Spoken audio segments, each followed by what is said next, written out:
Hey everybody, it's Stacy with our Wilderness Ranch and wanted to jump in here and make a quick video for you. I get the question a lot, what do I mean by biblically kosher? So I did a little outline for you that I'd like to go through right now. So God tells us in His Word what animals are for eating and what animals are not for eating. And so He says in Deuteronomy 14:6, that you may eat every animal with cloven hooves, basically a split hoof, and that chews its cud. So we don't raise any animals here that are not clean for eating. I mean, we have dogs, but we don't eat them. We have horses, but we don't eat them. I do not have pigs here. I will not have pigs here, except the wild variety. That's a whole nother story. And and then as far as birds, Deuteronomy 14:11 says, and all clean birds you may eat. Basically, God specifies that you cannot eat carrion birds, like vultures and eagles and things like that.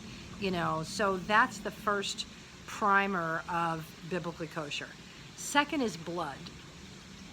Genesis 9:4 tells us, but you shall not eat flesh with its life, its blood.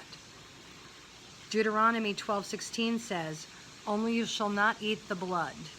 Deuteronomy 12:23 says, only be sure that you do not eat the blood, for the blood is the life.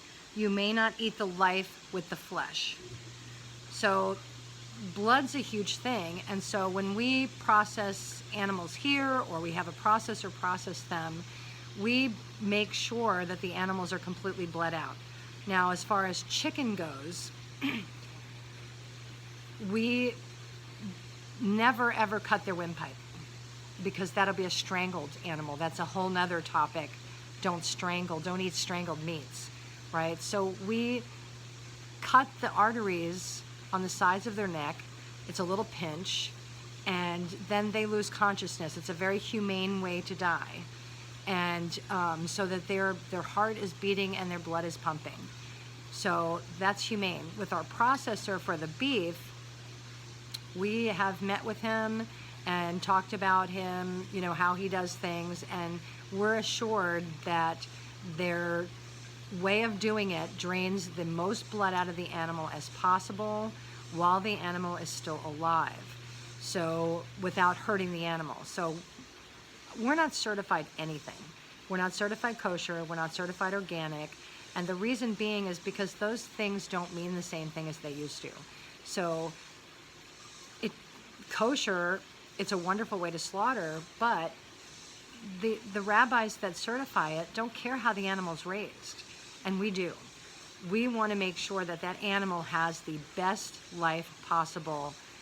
For our cattle, they have 2 bad days in their whole life: the day they're castrated and the day they're slaughtered. For the chickens, they have 1 bad day in their life.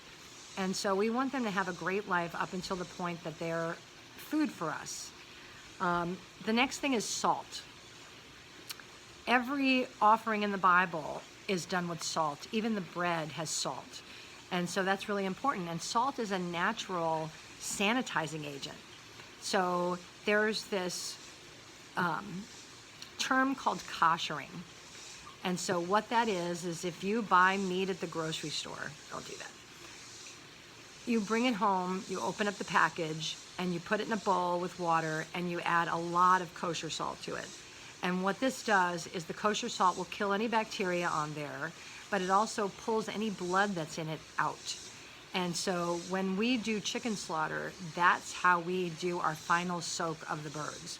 Now, a lot of these packaging plants like Tyson and Purdue and those places, they soak them in bleach water. So we don't do that. We soak them in salt water. And the salt is natural. We put so much salt in there that no bacteria could possibly live. Plus, it pulls all the extra blood, anything that's left in the tissues, it pulls that out of the animal. And so that we get a final product that is exactly what God determined is food. For the beef, I don't have that kind of control because they go to a processor.